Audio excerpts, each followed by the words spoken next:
On the night of June 12, 1994, Nicole Brown Simpson was brutally murdered outside her Brentwood home, along with her friend, Ron Goldman, a young waiter. This tragic event sent shockwaves across the nation, marking the beginning of one of the most sensational and controversial criminal cases in American history. The primary suspect, O.J. Simpson, a former NFL star and actor, was thrust into the spotlight as the case became a media frenzy. Despite overwhelming evidence, Simpson was acquitted of all charges after a lengthy and highly publicized trial, which many believe was influenced by issues of race, celebrity, and police misconduct. However, the legal battles didn't end there. In 1997, a civil court found O.J. Simpson liable for the wrongful deaths of Nicole Brown Simpson and Ron Goldman, awarding their families significant damages. This case remains one of the most infamous and talked about true crime stories, highlighting the complexities of the American legal system and the enduring quest for justice.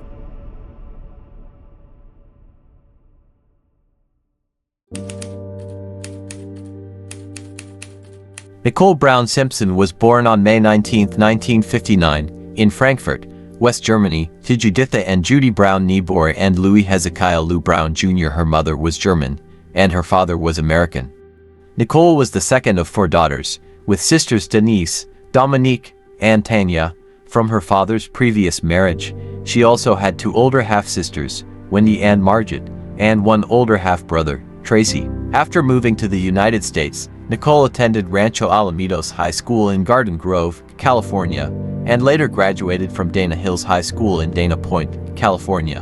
In 1976, raised in a Catholic household, she embraced the values and traditions of her faith. In her 1976 senior yearbook from Dana Hills High School, Nicole's nickname was Nick. Her yearbook quote reflects her vibrant personality and aspirations. Remembers junior-senior prom. Kissing a pumpkin at the homecoming dance 74, one of the semifinalists for homecoming, plans to ski Europe, go to Brooks Photo School, get Scott, be yourself, don't be phony, you don't have to do anything. Her reference to Brooks Photo School pertains to the Brooks Institute of Photography, a renowned institution in Santa Barbara, California, that operated from 1945 to 2016. Nicole's life, marked by her charm and ambitions, was tragically cut short.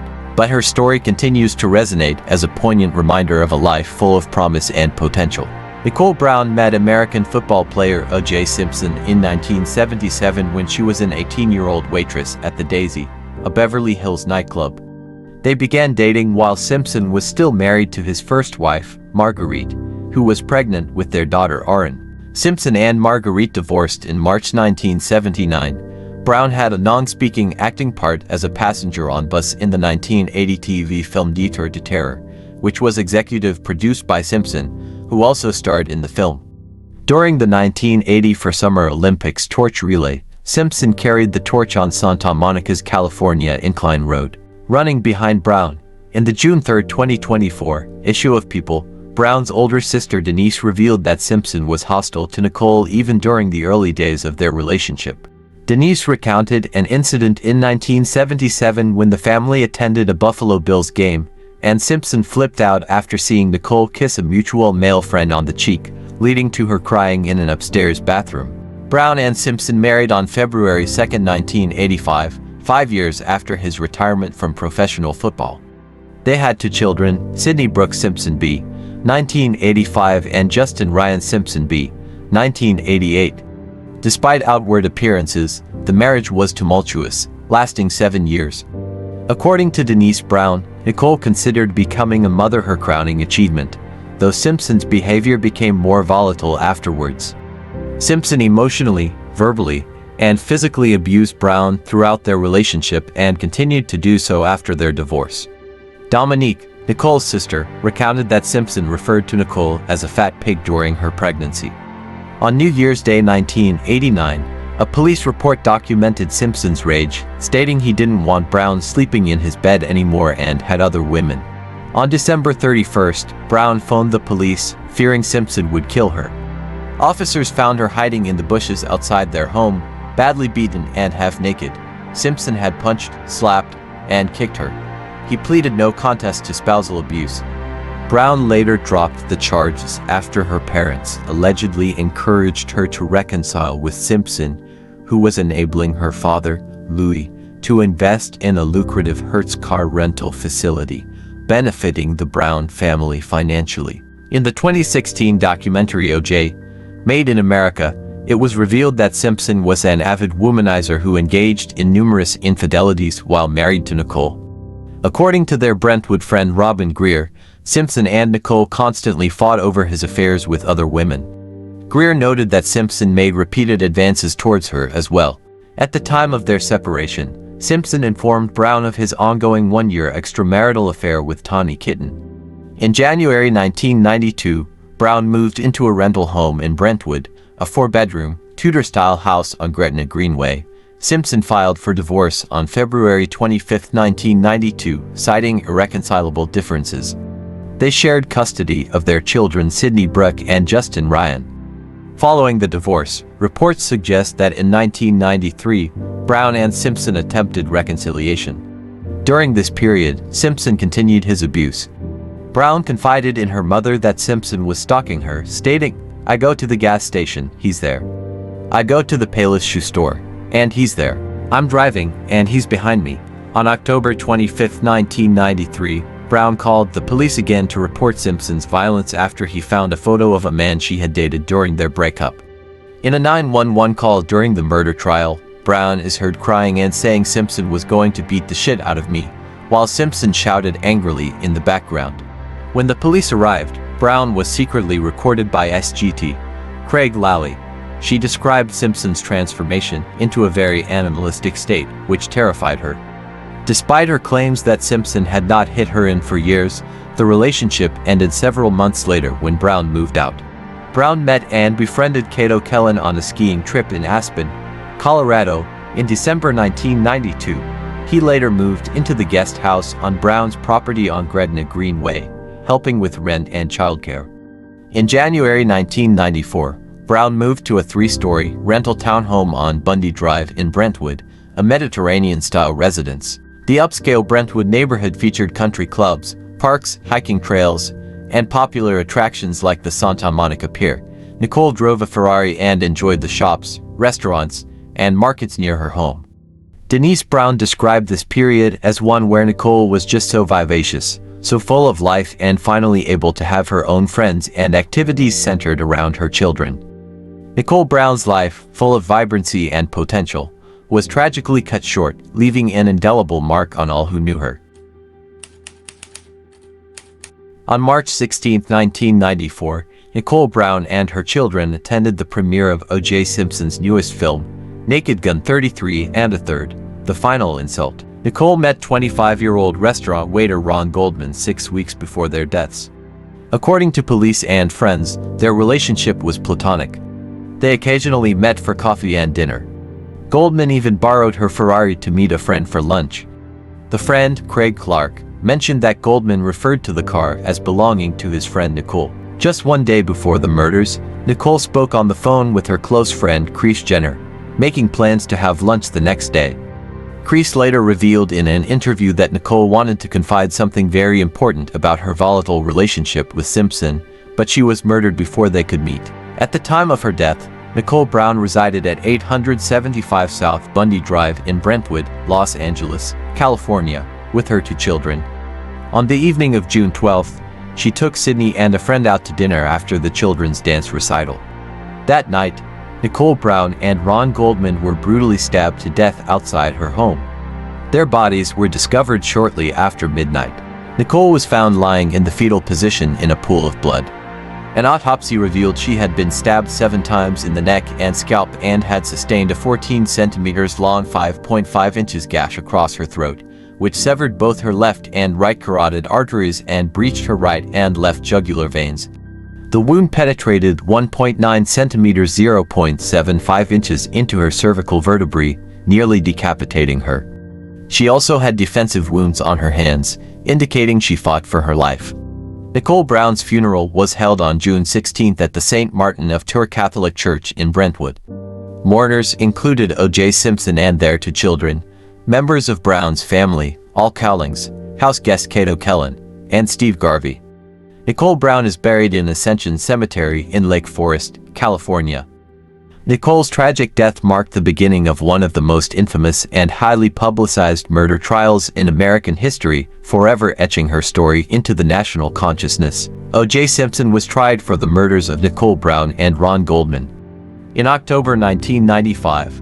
After a public trial that lasted nearly 9 months and presented both circumstantial and forensic evidence, Simpson was acquitted. In a 1997 civil trial filed by Fred Goldman, Ron Goldman's father, a jury found Simpson liable for the wrongful deaths of Brown and Goldman, awarding $33.5 million in damages to the Goldmans. However, Simpson never paid the majority of this award due to protections from his bankruptcy filing and pension income. In 1996, after the conclusion of the criminal trial, a judge granted Simpson full custody of Sydney and Justin.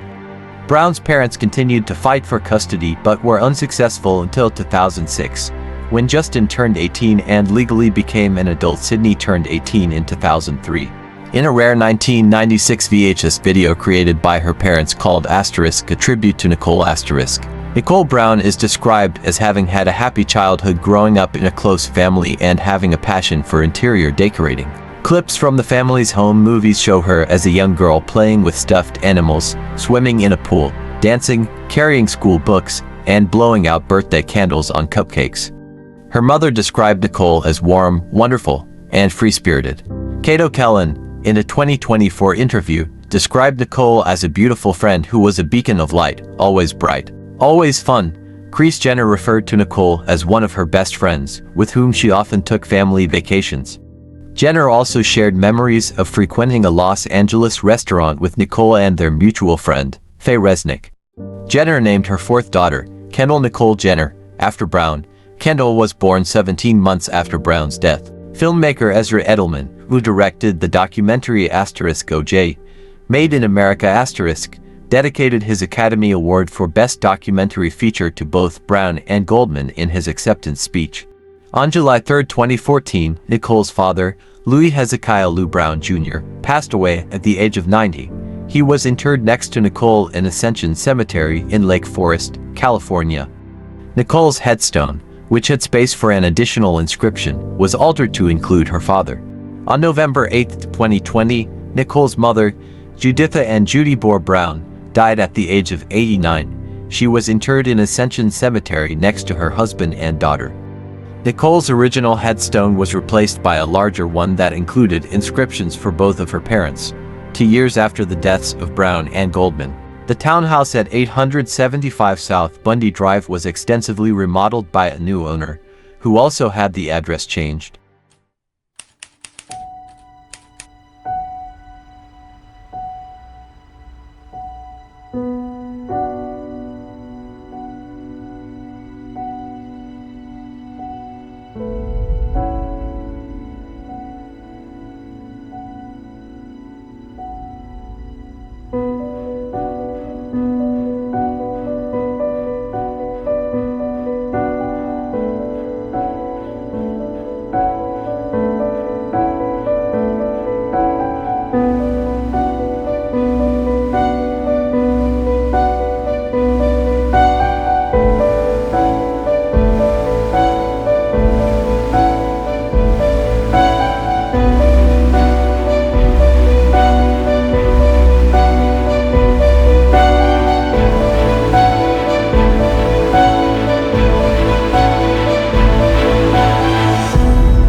She also loved to do interior decorating.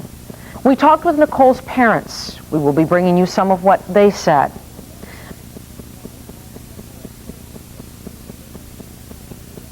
A major part of Nicole's life was, of course, her life with O.J. Simpson. We will also be showing you what has been called the wedding video of the century. But let's start out with Lou Brown's feelings about why he wanted this video to be shown. The thing that we want to bring out in the wedding tape is that there were happy days, beautiful days. And we think that the people should know those. They should get to know the real person rather than the one that has been portrayed in the media, and that's especially in the tabloids. Lou and Juditha Brown did not want Nicole to be forgotten, so they wanted to tell her story from the beginning. As we said, Nicole had a happy childhood with a close family. Here's a look at some of those years.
I would just like the world to know that there's a different Nicole, and that there was that she was a warm person, which the video will portray. And I think many pictures that we have seen, or that I have seen, many of them I had never seen before, she was just a wonderful, free-spirited person.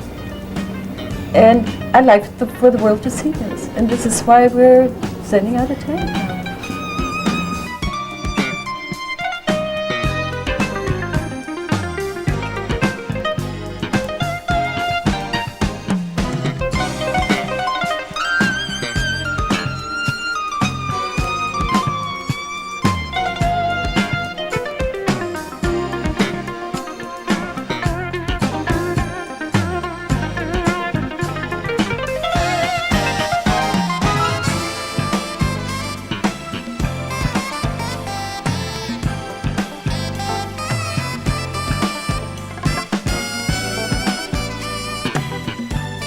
He was so happy, and that's the Nicole that we want to get out to the public, that there were happy times. Yeah, we got ready in the morning. It was very excited. We were all running around.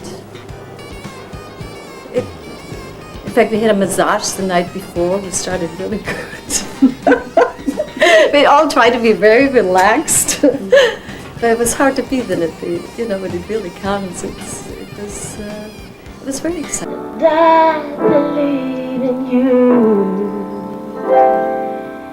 and me.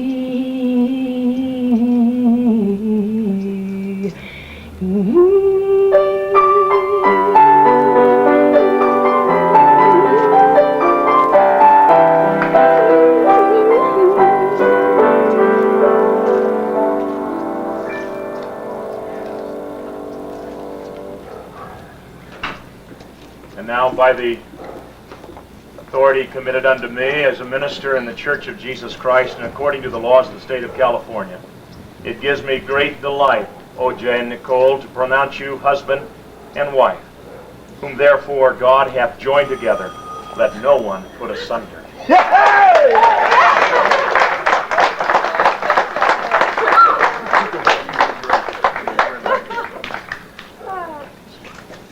now may the blessings of God, Father, Son, and Holy Spirit be and abide in your lives now and forevermore. Amen. Amen. Let me turn around. I can get something for you first.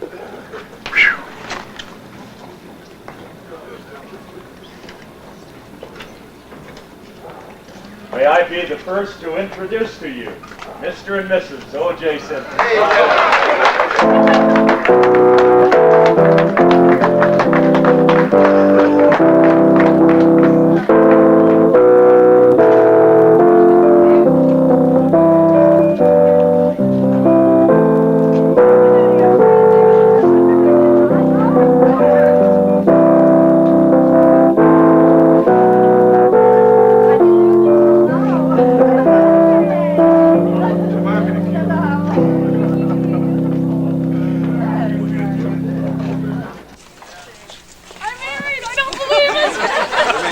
I'm married. I really don't believe it.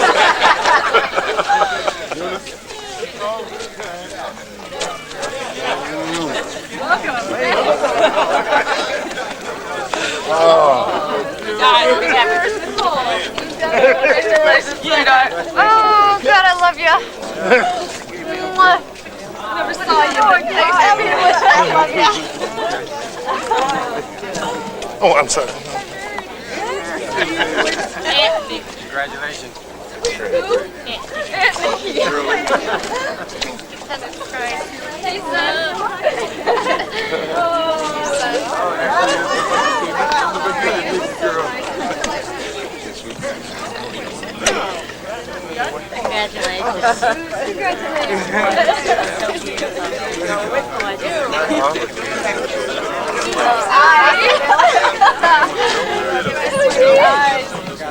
I'm so glad this is story making girl. I'm so happy.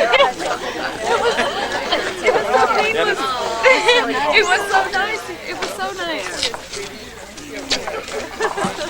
Well, the sun came out. An old married sister.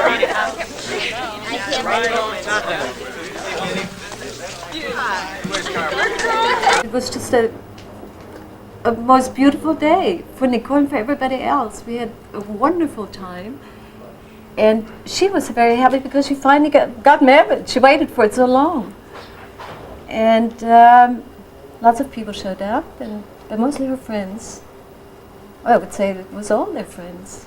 There were no foreigners or just business people because you had to invite them. No such things. They were all friends and family. It was just wonderful.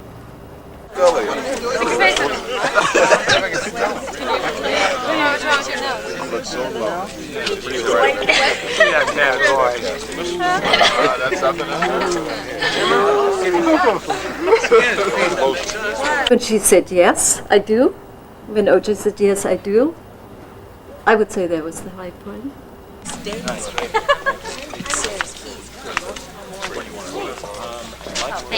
got this car parked along.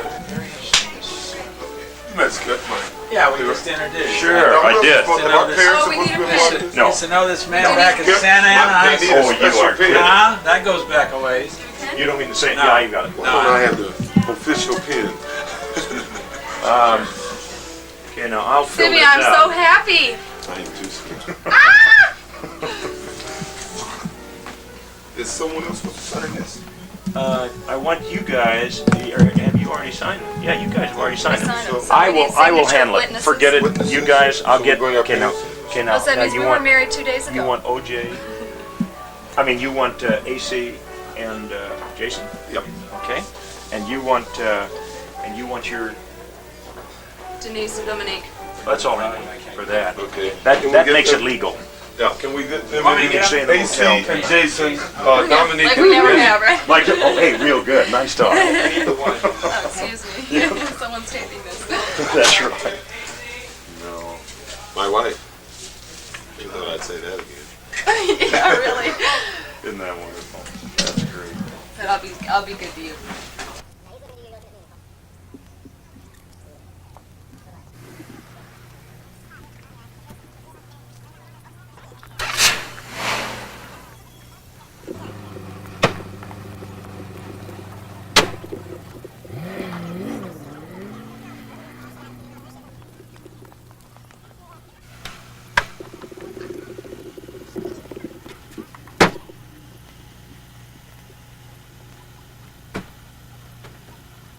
But you look gorgeous. But you're supposed to look your best when you're bright. It was she looked like a dream. Come here and sign here, so you just sign right there.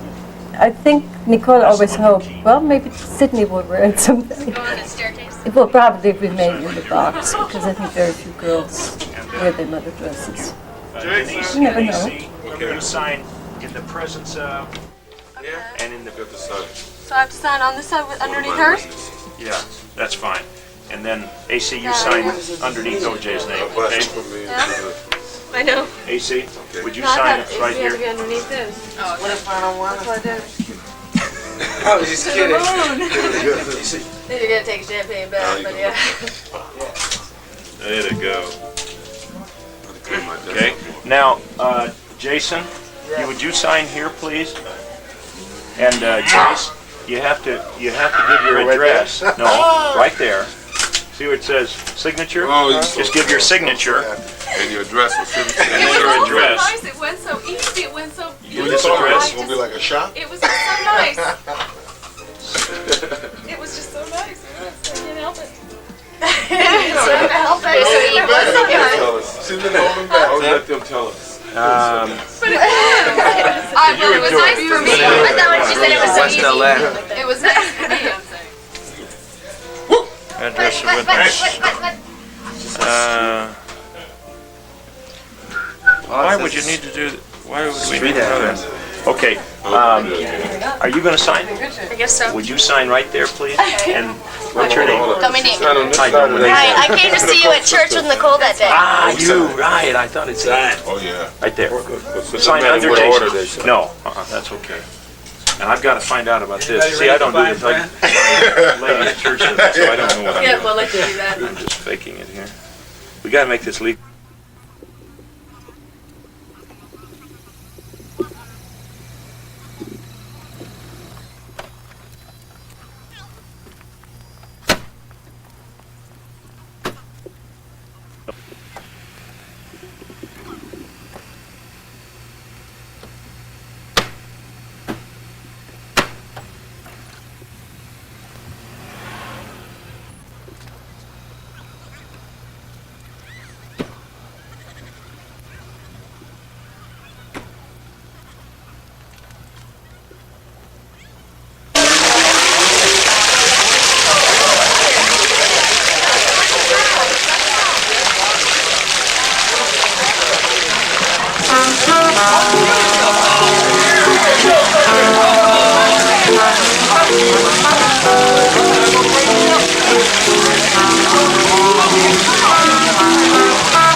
Did my decorating. Fascinating. Great. very Nothing but important. superlative to describe it. Oh, I tell O.J. you. Simpson, on the other hand, what a lucky guy he is. Lucky. When I say lucky, the man was born with it. Some guys have all. Anyway, don't leave. Don't go away. Hi, we're going to go talk to Susie Keogh right now and see what she thinks about this party. Hi, Susie. How you doing? What's going on? Why they asked me to do this, I don't know, because I don't know how to do any of this stuff. So, what do you have to say? We're having a wonderful time. It was a gorgeous ceremony. The most gorgeous ceremony I have ever seen. Yeah, it was really wonderful. And Nicole, OJ, I wish you all the best. And God, I love you both. So do I. Now, who else would you like to go talk to? Oh, I can't. Who wants to talk to ML? ML, this is ML. We would like you to say something for Nicole and OJ. For Nicole and OJ, yeah. The wedding was beautiful, and I love her, and I'm so happy to have her in the family, have him in the family, and we're having a great time. Carmelita. Speaking to the sister. I'm Carmelita. This is Carmelita. This is OJ's sister. Baby sister, hi. Oh, baby sister. Excuse me, baby sister. Don't embarrass me like Come on, this. say something. Say something. I mean, Denise, what do you want me to say? I don't know. Just tell me. How do I feel today? I'm very happy for OJ and Nicole.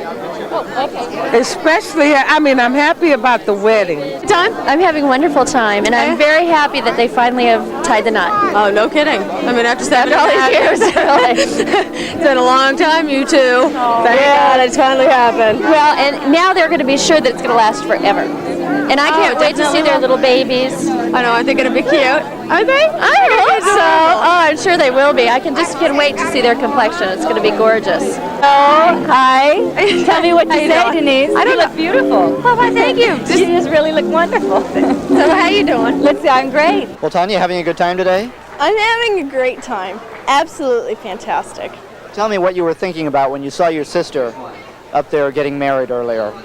Well, I don't know, I was happy because OJ's been a part of the family for a long time, and it was already seemed to be, he was already part of the family, but when they said I will, I mean, that really touched me, and I was really happy that finally they're married and they'll be together for a long time, I hope.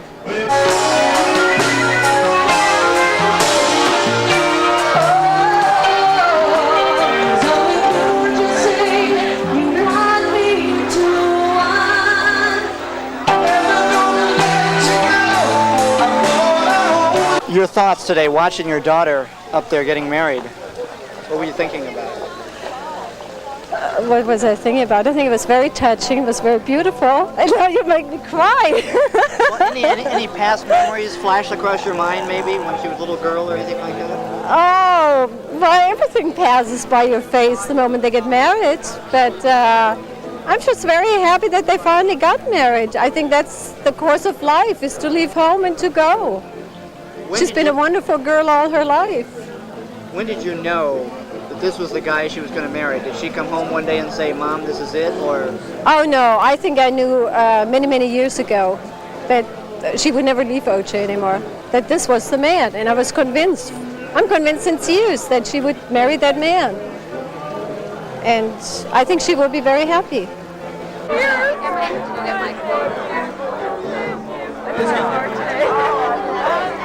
Really, they tried hard. They worked on it.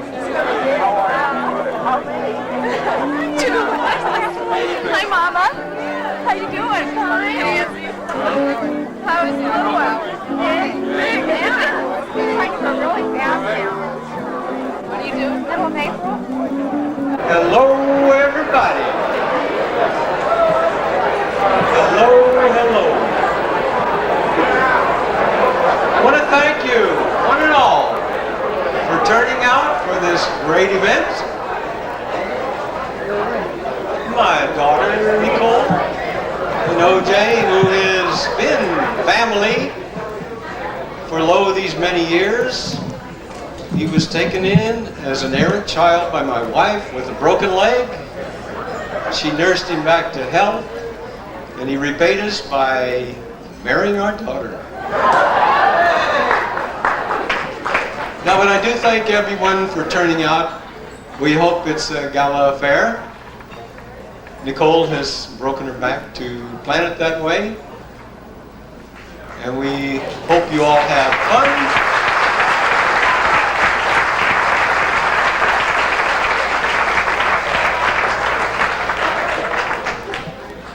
Because on behalf of Judy and myself, we welcome Judy, my God. Welcome OJ and family. He's been a family member, we feel, for many years. We've made it official today. He took the man on high.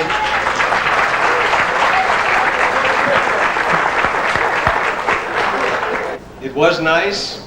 Tears came to the eyes. We are very happy to have OJ in the family. I hope that the Simpsons are equally happy to have us join with them. And we hope that you will all enjoy your meals, enjoy your afternoon. We're going to have a few fireworks later, I understand. And welcome, have fun. Thank you.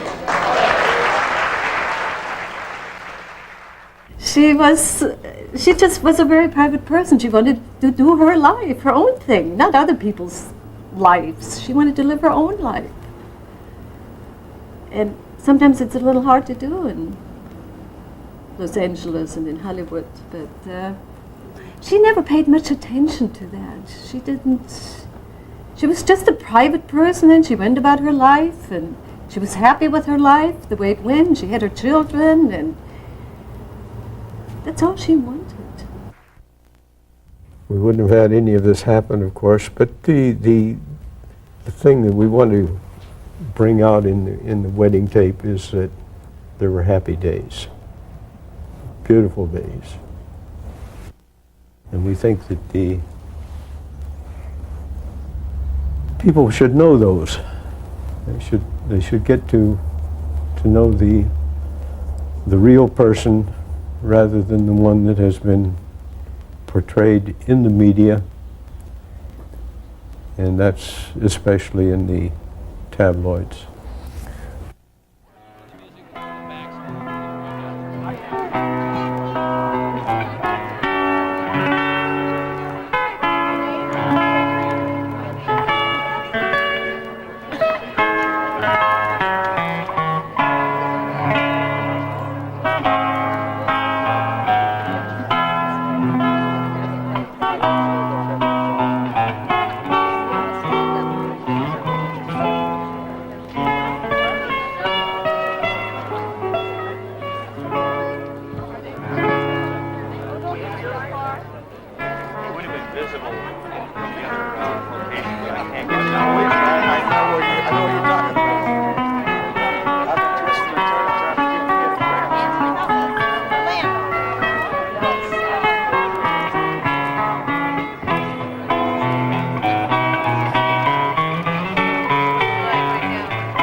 I'm a friend and a pastor of the Brown family, and I've had the opportunity to be with them through this terrible time, difficult time.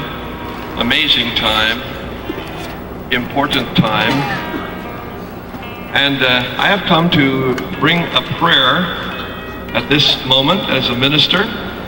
But before I do that, I just wanted to share a couple of thoughts. First, we're not here to single out only Nicole Brown or Ron Goldman, but rather to use their untimely and vicious death to sensitize us all to the challenge that we personally do all that we can to turn our rather violent nation around.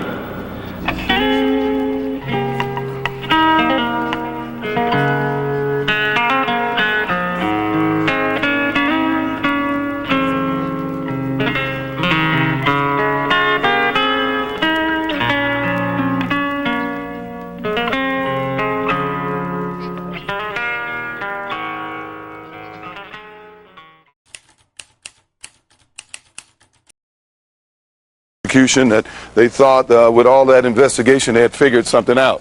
One thing you're going to see with all this dense foliage, it's a little thinner now than it was back then, that runs along the side of this house. There's a lot of berries. These berries from these Eugenia plants, they were all over the floor of this walkway. Once again, there was no blood going down here. You see the thickness of the foliage here. It would have been pretty difficult to come over this wall, this fence. If you take a good look at this fence also, you'll see that it's sort of tied off at the top, and it's pretty sharp here at the top, and you would think that anyone who was trying to come over this fence could have had some problems with hurting themselves on this wire. And of course there was no blood. You would imagine this person was covered in blood. There'd be some blood or some fibers or something there. Here we have this air conditioning unit, which we've heard a lot about. Once again, when I was talking about that A&E 2-hour special that I saw the other night on the trial, and Bill Curtis made a point there saying this was a unit that Cato Kalin heard 3 loud thumps from. Well, Cato Kalin at no time in this trial said that he heard 3 loud thumps from the air conditioning unit. Once again, that was one of Marcia Clark's theories. She said that. What Cato actually said, and he demonstrated when he was on the stand with the table in front of him, that he heard 3 loud bumps, sort of like that. I don't know what that could have been. Maybe it was a signal. I have no idea. But he never said that he heard anyone hit this air conditioning unit. That was a theory of Marcia Clark's. Now let's take a good look at this air conditioning unit. You can see there's some slats here. They face outward. It's head high. So one would think if anyone ran back here in the dark and ran into this unit, that they should have sustained some type of bruise, some type of injury. And of course, if they were bloodied and had blood on them, there should have been some fabric or some blood on that unit. Right down here, about 4 or 5 feet from this unit, is where they found, or where they claim to have found, the glove.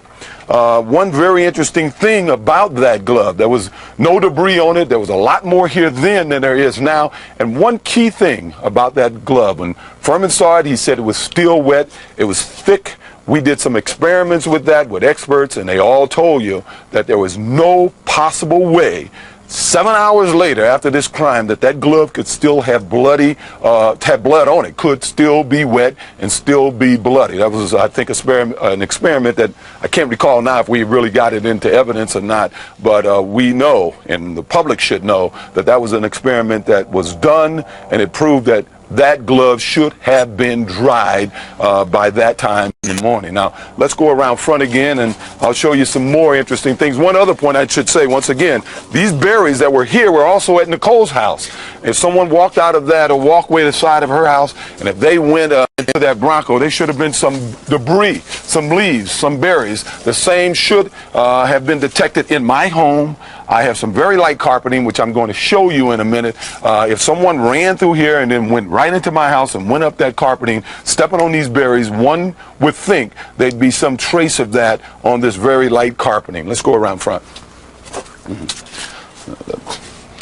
Before we go into my foyer and talk about more of the so-called blood evidence, since we're out here, let me cover a few things that sort of came into the trial that there was a little sarcasm about me hitting golf balls. Shortly after I got home, I would say 10 o'clock, a little after 10 o'clock, I came out here. I was actually looking for a sand wedge. I had recently got some new clubs, Callaway Big Bertha irons, and I didn't like their sand wedge, and I wanted to go back to my old Callaway sand wedge. I also wanted to change my 3-wood. I'd gone into my garage and I'd gotten an old 3-wood, Wood Brothers, sort of a custom-made club, even though the head was kind of beat up. I walked out here to my Bentley. I opened the trunk up where I had a lot of golf clubs, which the police had confiscated at some later time, and I couldn't find my sand wedge, and I took a pitching iron. I was looking for some balls. I play with a ball called Max Fly 100. I had no new Max Fly balls, even though I have a closet full of other balls that I'd never used. But I did have a couple of bags of balls in the trunk of my car, balls that I had already used. Normally I play 2 sleeves of balls per round of golf, so some of the balls that I would throw away, other people would think were great golf balls. I went through that bag and tried to pick some unscuffed balls. I picked about 5 or 6 unscuffed balls. I put them in a little bag that I had in the trunk of my car that had a windbreaker in it, a Hertz windbreaker in it. I put those balls in that bag. I took the pitching wedge and I took about 4 or 5 other balls, and I walked over here. I dropped the bag right around here, a bag incidentally we brought into the courtroom, but since Allen Park claimed he never saw that bag and couldn't identify it, Judge Ito wouldn't allow us to put it into evidence. But anyway, I brought 4 or 5 balls, scuff balls, drop them here. Normally I have a net here that my son Justin will hit balls into, and I do a lot of chipping around here, and I began to chip those 5 or 6 balls away. I chipped a couple of them over into the sand. I actually hit a full hit and hit one over this tree onto Mrs. Neberker's property, which is across Ashford. Curiously enough, the police found some golf balls the next day. You never saw that in evidence, though, but I saw it in one of their discovery property reports. They found some of those golf balls. I actually sculled one, hit some of the playground equipment, and I had recently gotten all the dents out of my car. I was cringing trying to figure out where that ball had gone. At that point, I walked back to my Bentley. I put the club back in my Bentley.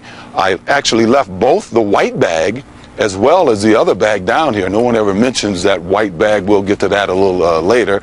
And I then walked out and looked into my back of my Bronco to see if I had any clubs there, and my dog was out. We ended up walking back into my Ashford gate, because I normally keep one of the gates on a hinge, and then I went into the house. Now, hitting golf balls took all of 2 minutes. All of about 2 minutes at the most, and I may have been outside between trying to find the club in the trunk of my car, being in my garage, picking balls that were unscuffed, coming over here, hitting golf balls, looking into my Bronco, and walking back into my house. No more than 10 minutes, that whole period of time. And at the same time, he said almost simultaneously, he saw a person approximately 6 feet tall, 200 pounds, African American, wearing all dark clothing, walking at a good pace up the driveway. Now, at the same time that you saw Cato Kalin in the side yard, did you see anything else? Yes, I saw a figure come down, well, not come down, but I saw a figure come into the entranceway of the house, just about where the driveway starts. Can you show us on this diagram where you first saw that person?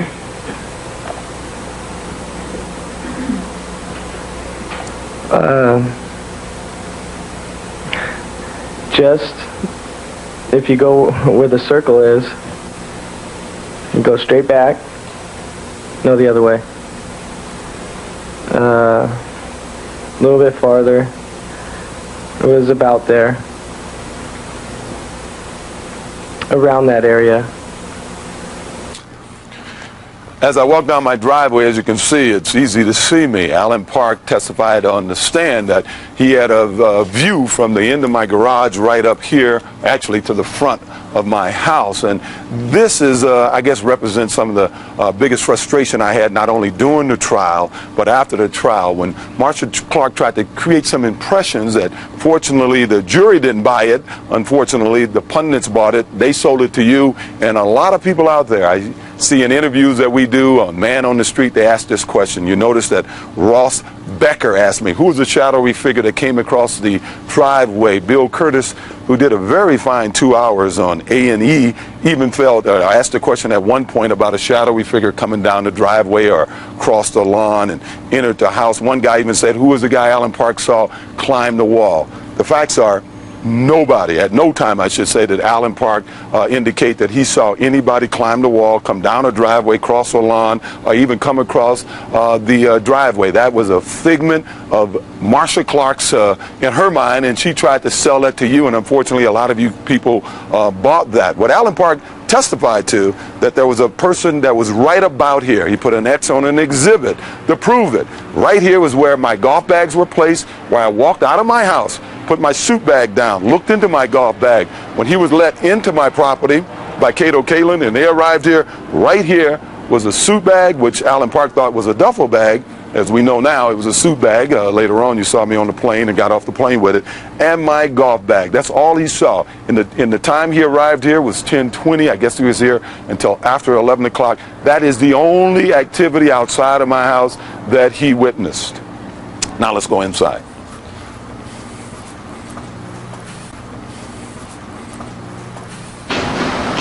How much blood did you withdraw from Mr. Simpson? Approximately 8 cc's. You say approximately. You did not measure the amount? Well, it could have been 7.9 or it could have been 8.1. I just looked at the syringe and looked at about 8 cc's. I withdrew the needle from his arm. Nobody asked you to take a precise amount of blood? And you did not record the amount of blood you took? No. It's just routinely, that's about the amount I usually draw. And you do this on a routine basis every day? Do you do this every day in the jail, take blood? Oh, whenever, not for this sort of thing, it's usually for alcohol, blood alcohol. But you do take blood on a regular basis, and you take the same amount of blood? Yes. Another test tube kept putting in water until it looked approximately as to what I had drawn. I measured that, and that was about 6.5 cc's. So I estimated that's what I really had drawn. So, after you had done this, what conclusion did you come to? I came to the conclusion that I was wrong in the statement I made, that I didn't draw 8 cc's, that I drew about 6 to 6.5. I just looked at the syringe and it looked at about 8 cc's. That was that statement, which I shouldn't have made. I looked at it, I should have said it looked like it was enough, which it was enough. Yeah. 8 cc's, I was wrong in that 8 cc's altogether. How many times have you taken blood from Parker Center out to a crime scene?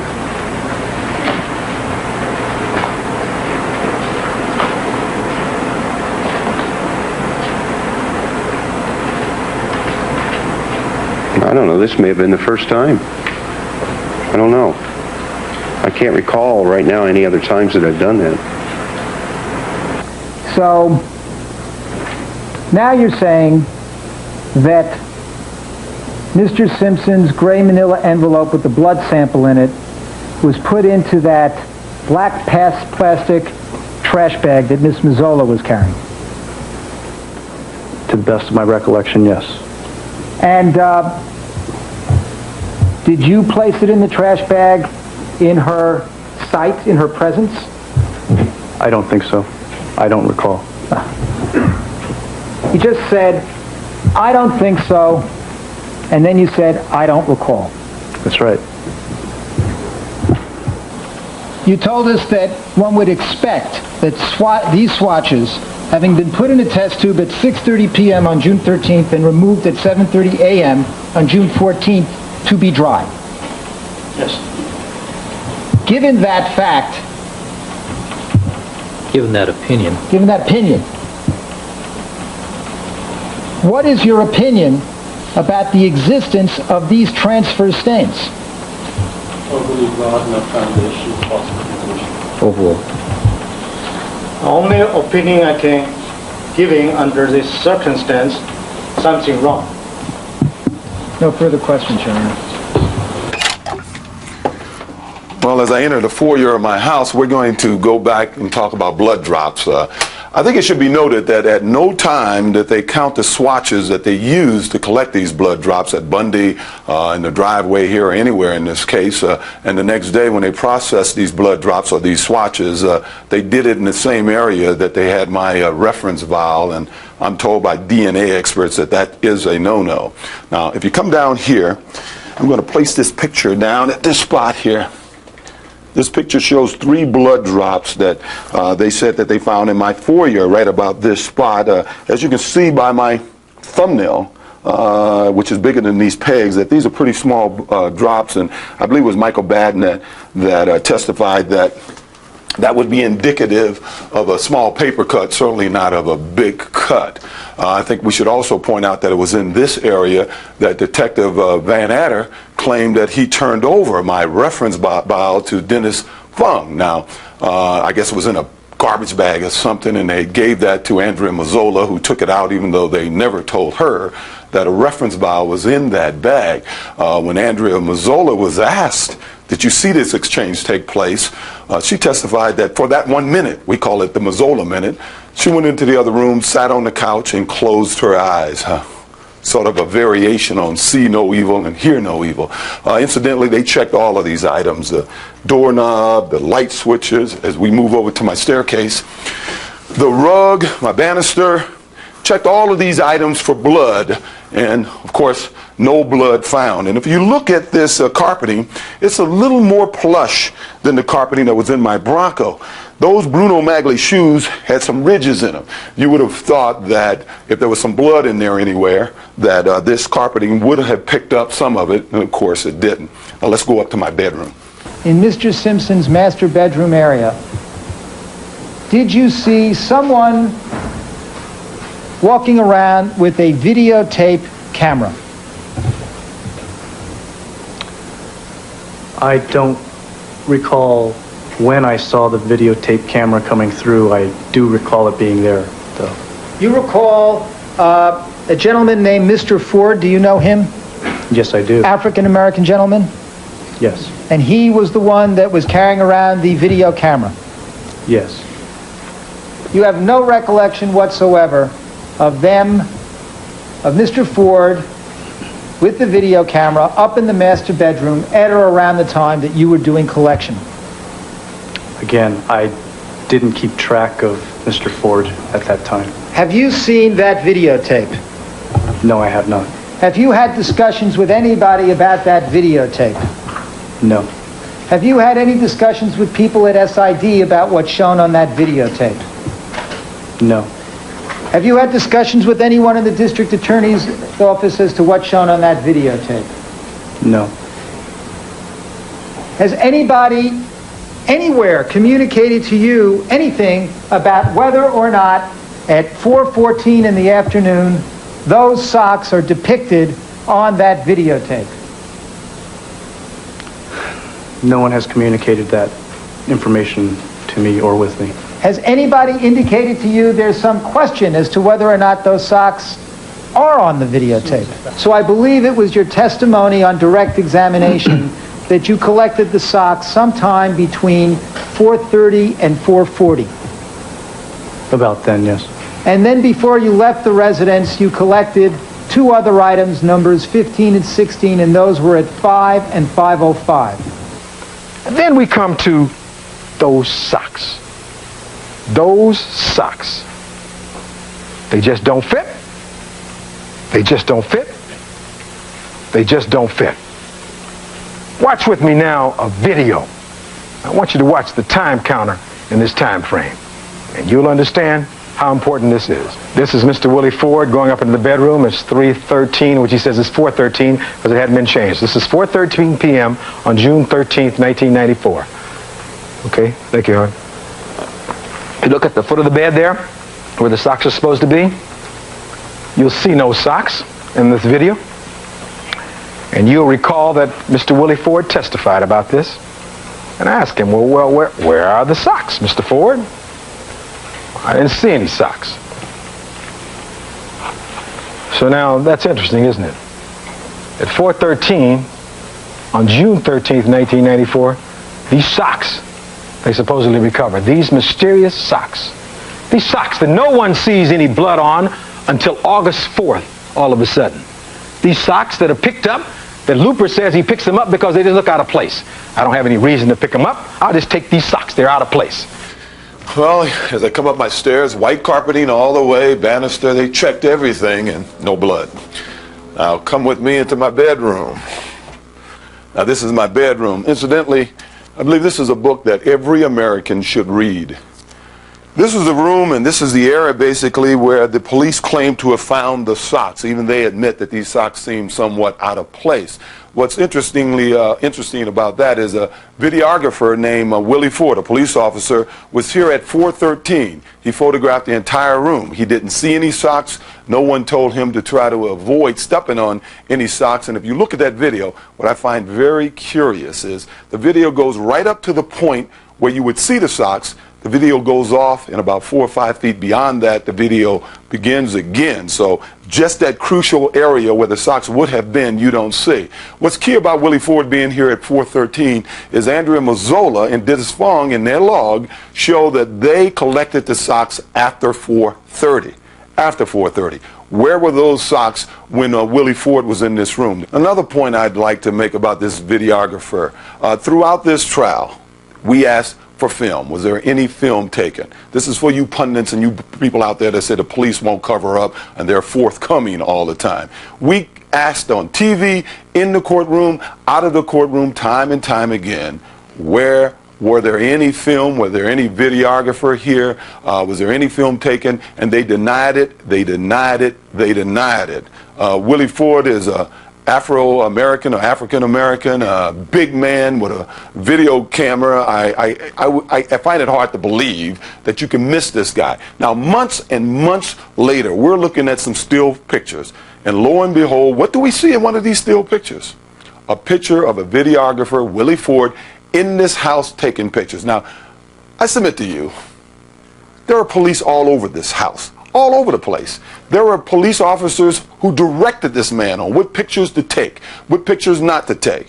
We're on national TV time and again. We made requests for, was there any video taken? Was there any film taken at these scenes? And the police denied it. They denied it. They denied it, even though obviously many of them knew there was some video taken. Their excuse was a police officer said he threw it in his drawer and he forgot about it. He forgot about it. One other point before I leave my bedroom. Now this is my bedroom. As you notice, it faces east. It faces my swimming pool and my tennis court, and the entry to my house is to the west. Now perceptions in this case has really had an interesting effect on the public and on the pundits. I think it was Alan Park that mentioned that when he drove up, he couldn't see any lights on in my house. And of course, Marcia Clark took that, as she does often, and before the trial was over, it was a definitive, there was no lights on in his house. Tom Brokaw found that very interesting because he stated after our aborted interview, my aborted interview with NBC, that was a question he wanted to ask me. Why were you getting dressed in the dark? There was no lights on in the house, and I want to show you something to answer that. That was a question he wanted to ask me. Why were you getting dressed in the dark? There was no lights on in the house, and I want to show you something to answer that.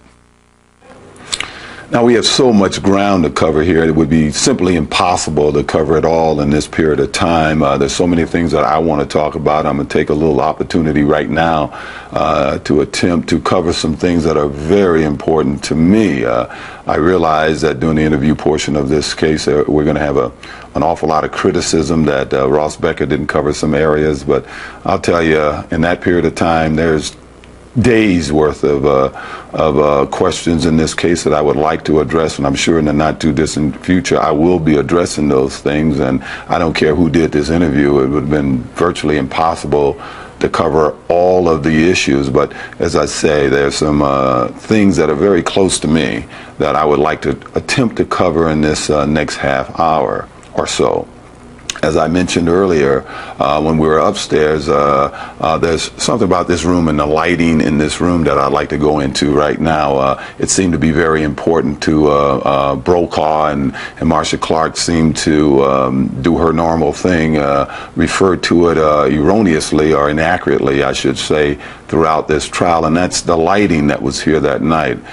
I believe Alan Park said words to the effect that he didn't see or he couldn't detect any lighting in the house, not that there was no lights on. Probably would have been the correct way to state it, because from that front gate, either one of my two gates, it would have been virtually impossible. It is impossible, and we're showing you that now. This is a view that he would have had of my house, but it's impossible to tell if any lights are on in my bedroom. As a matter of fact, I think I can turn on 90% of the lights on in my house, in my living room, my dining room, in my family room, my pool room, my bathroom, my bedroom, and from the street, you would not notice that. From the street, what you can see is my daughter's room upstairs, Sydney Brooks. You can see my office and the kitchen.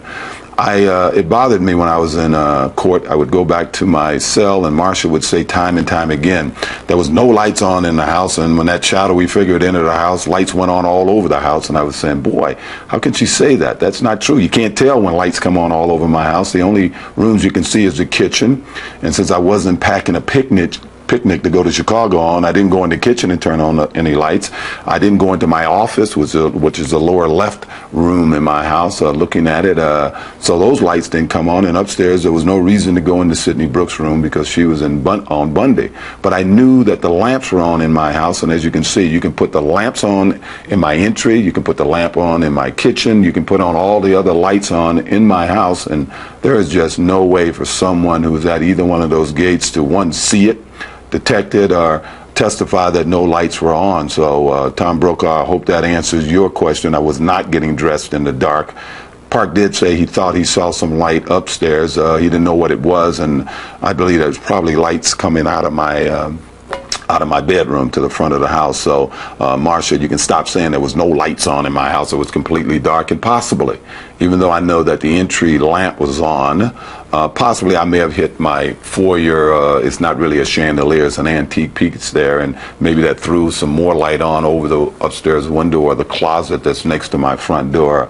I really can't say, but enough of the lights. Let's talk about opportunity.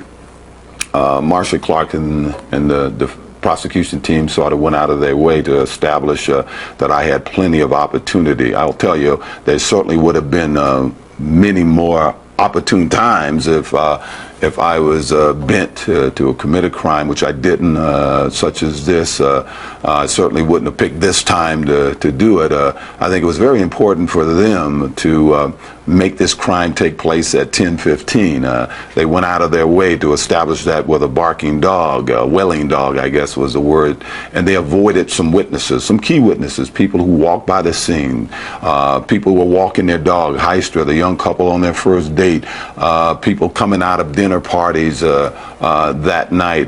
They went out of their way to avoid calling those witnesses, and when these witnesses came forward, they went out of their way to attempt to discredit these witnesses, to accuse them of trying to interject themselves in this case to make money, which I found sort of ironic. None of these people, including witnesses that were on the airplane who copyrighted his notes, none of these people have gone out to try to make a dime on this case, but who went out and pimped it immediately. Marcia Clark, Darden, these guys went out immediately and made millions of dollars. Now, I don't begrudge them that. I truly do not begrudge the defense team and the prosecution team for making money, but I think it's somewhat hypocritical of these people to try to cast aspersions on all of these other people, accuse them of trying to do it when they had their agents and they immediately took advantage of the celebrity that they received during this trial. Also, during that opportunity, let me throw in this.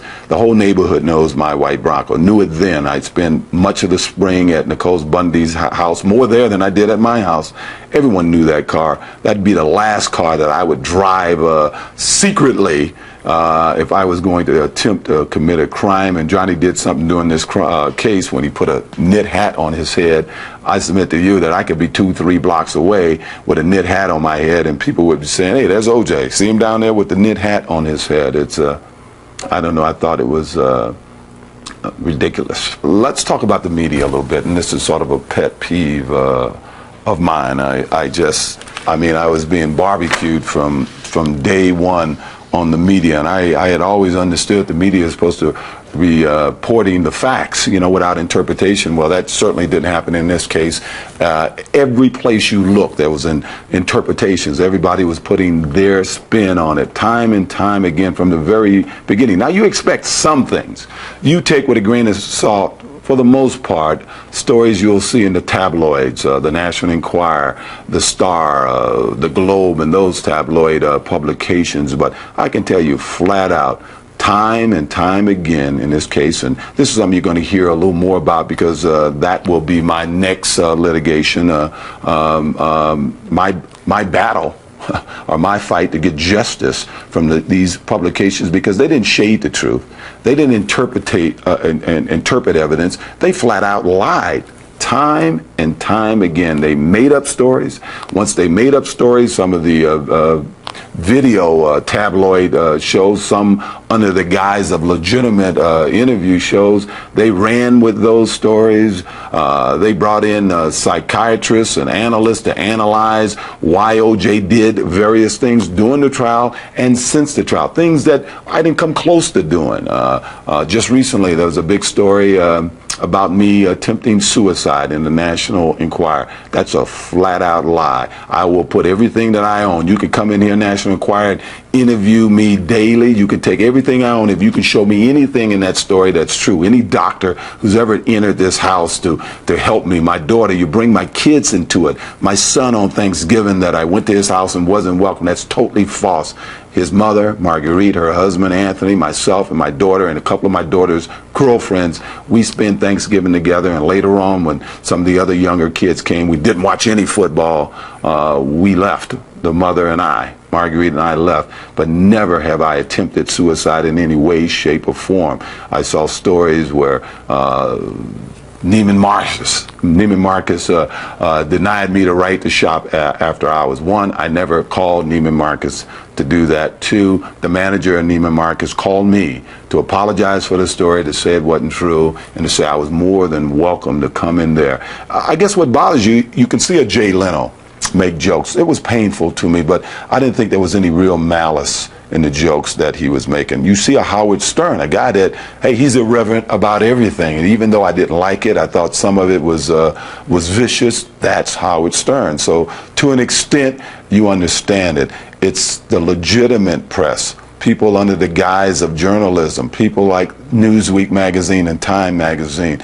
I mean, what was that all about? Time magazine, as if this crime wasn't bad enough. They darkened my picture. They put my picture on the cover. What was the purpose of that? The darker you are, is that the more sinister and evil that you might be? I mean, it's embarrassing almost. This is Time magazine. Newsweek is a magazine that I subscribe to, and time again, I'll talk a little about that in a second, they just wrote stories. I think one of the most racist stories that I had ever read under the guise of journalism, they wrote in August of '94.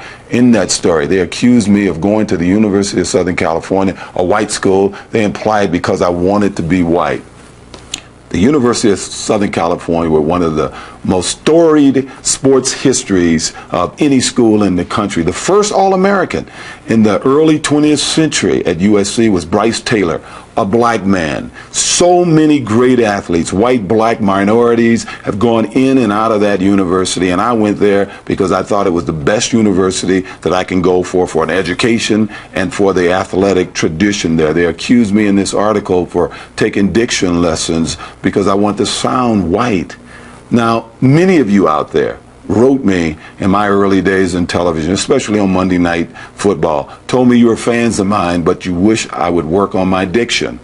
Like most actors, like most people who work in television, in the movies, I took that to heart, and I hired a diction coach so I wouldn't embarrass you or myself or my family by my diction. There's a lot of ghetto in the way that I talk, but they accused me of trying to be white. Sir Laurence Olivier, to the day he died, every morning started off with his voice coach, and I don't think there's any black person working in television, a white person who's serious about that craft that doesn't work on their diction and their voice, but they said it because I wanted to be white or act more white or sound more white. In there was some pictures, one with a group of women at a charity affair. I think they were with Hawaiian Tropic, and they implied that I was looking for sleazy women looking for stuff. A couple of those women called Larry King and said that they approached me for the picture, and I didn't attempt to date them or hit on them in any way, shape, or fortune. Not that I'm not above that.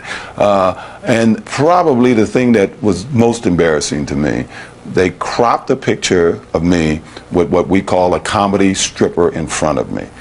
A stripper. Let me tell you about that night. That happened in my backyard. We were celebrating mine and Al Cowling's 40th birthday, Nicole and my 10th year together, Denise Brown's 30th birthday, Joe Stellini's 50th birthday, Arnell Simpson and Tanya Brown, Nicole's sister's graduation from high school. We had 400 of our friends and family there. We were on the stage. Nicole thought it was funny and sent this comic stripper. My family was there. Her family was there. All our friends was there. And what did they do? They cropped this picture to try to imply that here I am hanging in some sleazy area with strippers, you know, and all our family was there, and they knew exactly what they were doing, you know, and all our family was there, and they knew exactly what they were doing when they did that. It was totally embarrassing. And the TV people, I mean, I'm a big fan of Katie Couric's. The day I got out of jail, the day after I should say, that the verdict came in, I picked up my kids. I didn't go to any bakery, even though I saw some nice young kids say that I was in a bakery. I didn't go to any bakery. I went straight up to Mulholland Drive. I picked up my kids. We met there and we went to a friend's house. That night we slept together. The next morning we were up early, as kids are prone to be. My son Justin wanted me to go into a video arcade room that was at this house and play with him. And Sydney Brooke, my daughter, wanted me to get into jacuzzi with her. While I was trying to debate with the kids which I would do, because I didn't want to get into the jacuzzi, the housekeeper came out and said, OJ, Mr. Simpson, would you come in here? I walked into this kitchen and I saw Katie Couric sitting with a woman named Sheila Weller, an author. And what this Sheila Weller was reporting, secondhand, I guess, from an informed source that was another writer from some paper in New York, was that that night I had returned to Laguna at 2 a.m. in the morning, that the Browns were worried. They didn't know where we were. I didn't call. And when I arrived, that my daughter, Sydney Brooke, my daughter was traumatized. These people are resorting. I hear this hypocrisy about the kids. You know, you should think about these kids, and these people are using my kids, lying on my kids to make money. They said that we arrived at 2 a.m. that night. Now, if I was a mother or a parent anywhere in America, I'm watching the Today Show. I expect to get facts. I expect honest reporting on this show. I would be very upset. I wouldn't blame any woman in America that moment to hate O.J. Simpson. How could he do this to his kids? When the facts of the matter, it was a flat-out lie. My kids were with me, and when the person I was with called NBC to say this isn't true, he knew people at NBC, he was told, how do you know it's not true? That's the standard now. How do you know it's not true? That shouldn't be the standard. Now, let's talk about motive, something that Darden had a comment on, and at one point in this case, especially during his closing statements. I'm going to take a little time here and try to tell you and give you a picture of my relationship with Nicole those last 2.5 years. You heard Darden, jealousy, control. These were the things that he claimed led to me committing this crime. First, I want to say that in the 15 years before 1992, Nicole never at any point in time ever gave me a reason to be jealous. That wasn't Nicole's style. Her mother used to tell me, it's amazing, Nicole doesn't even see any other man. If we had any arguments before that time, it was about things that I was doing, things, a lot of them I wasn't that proud of, but things that I had done during that period of time. In January, it was January 6th of 1992, Nicole and I went to lunch and she informed me that she wanted to separate, not to have a divorce. She wanted to separate. She said there was nothing that I had done. As a matter of fact, she commended on me on my actions for the previous 2 years, but she felt that she just wanted to be on her own for a while. Of course, I attempted to talk her out of it. She was pretty vehement about doing it. For the next 30 days, we lived together in this house. Near the end of that 30 days, I told her if she didn't file for a divorce that I would, because I didn't want to go a year deciding that we wanted to have a divorce and then go a year trying to get that divorce, and I felt there would be plenty of time in the year that I thought it would take to have a final degree in the divorce settlement, that we would know if we wanted to be together or not. Over the next 3 months, she moved to Gretna Green, and we spent a lot of time together during those 3 months. We had an agreement that if either one of us thought we were going to get into a serious relationship, that we would call the other person, and we would tell that other person. No one can tell you in this period of time, from January of 1992 to May of 1993, nearly a year and a half, that Nicole and I ever had any argument, any single argument about who she was dating, where she was going, where she was traveling to, who she was traveling with, or who I was dating. In that period of time, actually it was in May, I met Paula Barbieri, and she was the only girl that I dated seriously during that period of time. Nicole had numerous people that she dated during that period of time. During late February, Nicole began to send things to me through the kids, cupcakes, musical tapes, and began to call my office and call my home to speak to me. I was in a relationship, a healthy relationship with Paula Barbieri. I had conveyed to Nicole through a letter and through Kathy Randa that I really didn't want to get involved in anything in her life unless it concerned the kids.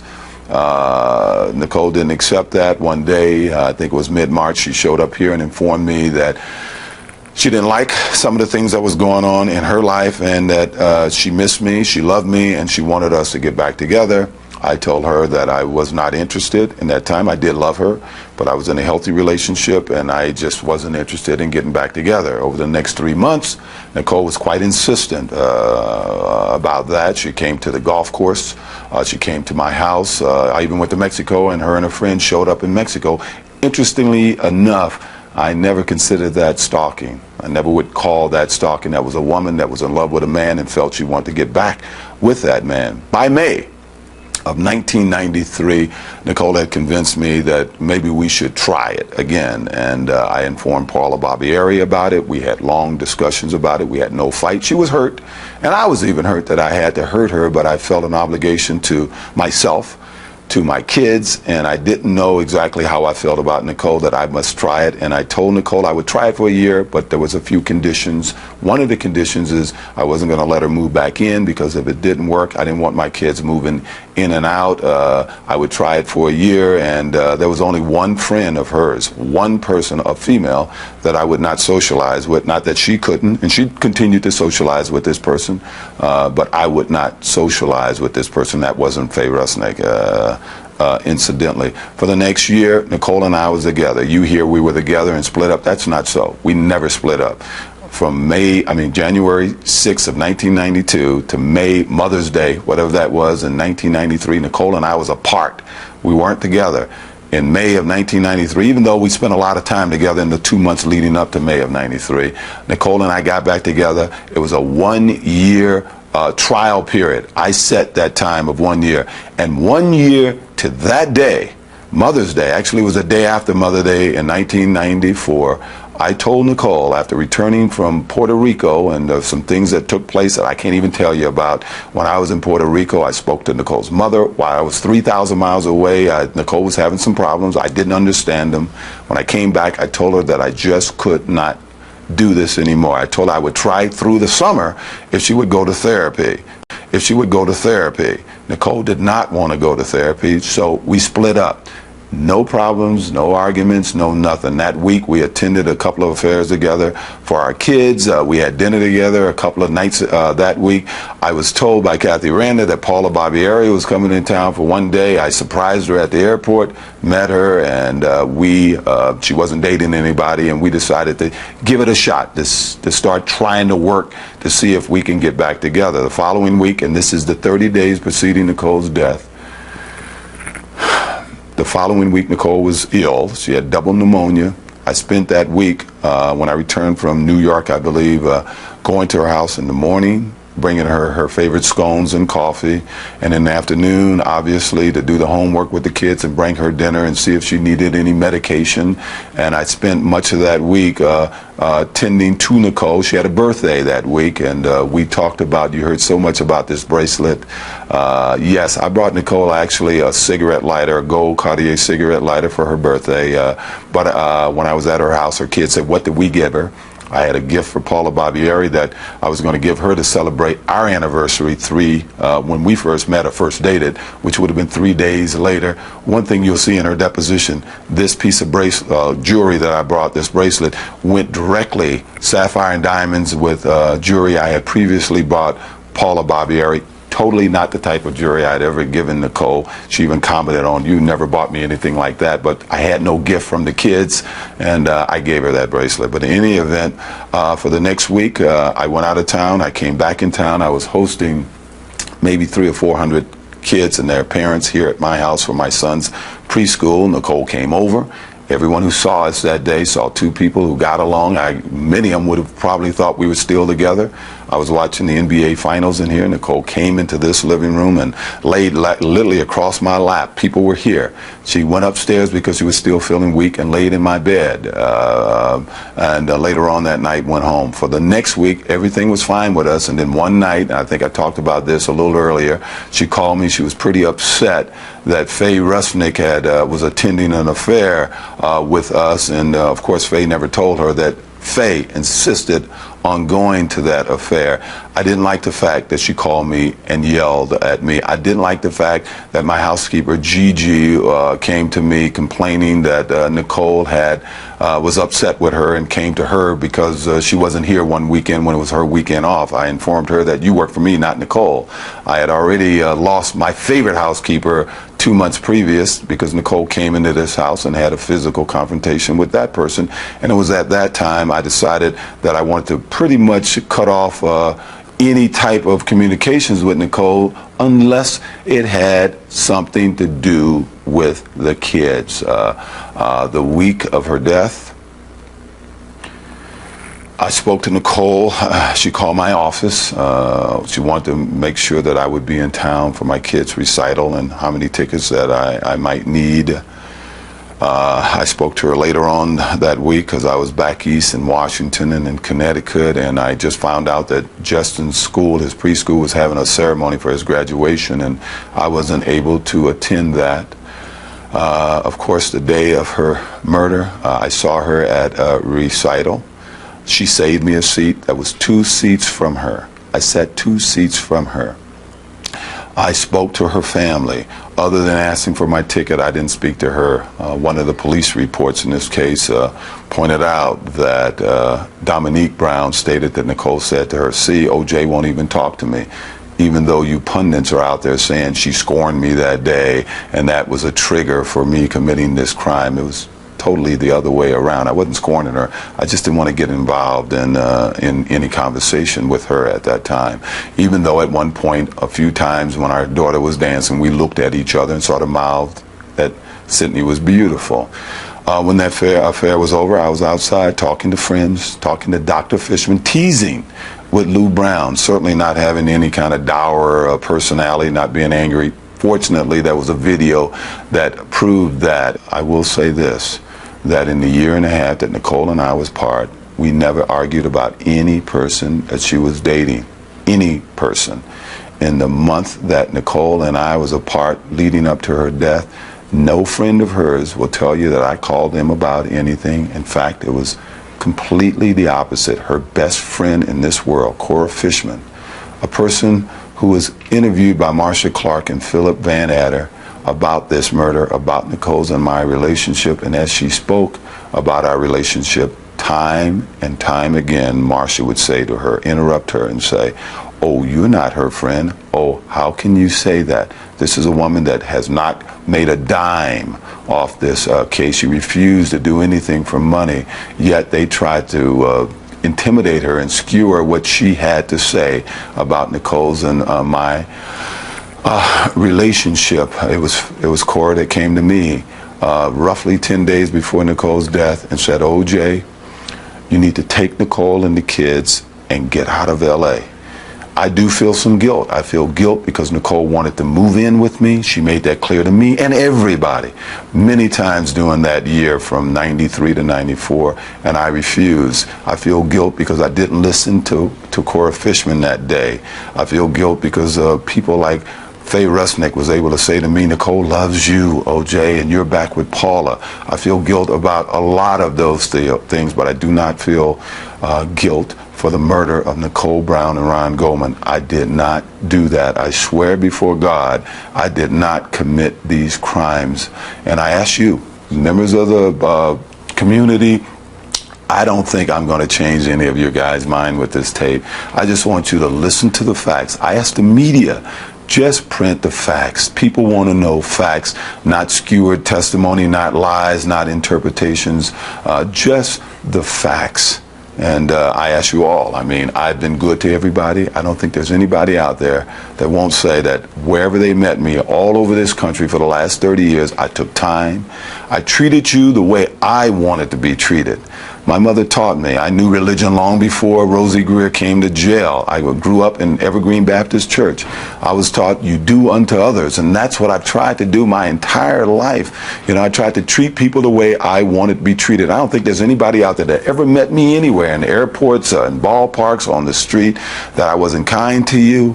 I didn't treat you the way I thought you wanted to be treated. Anybody who's ever written me, I wrote them back. Charities that ever called me, I always sent them something at my cost. I only ask you to give me that courtesy, to treat me the way I treated you, and I ask the media to print the facts. I'll say to you once again, I have nothing but compassion for the Goldmans and for the Browns, but I lost just as much as you did. I lost more than you did, because I lost a person that I love. I've lost my life, and I've lost my ability. I don't think so. My ability to provide for the people around me. That's all I want to do. Provide for my family, my kids, and give me the opportunity and a fair shake to say what I need to say. I listened to what everybody else said. I tried to do that with some dignity.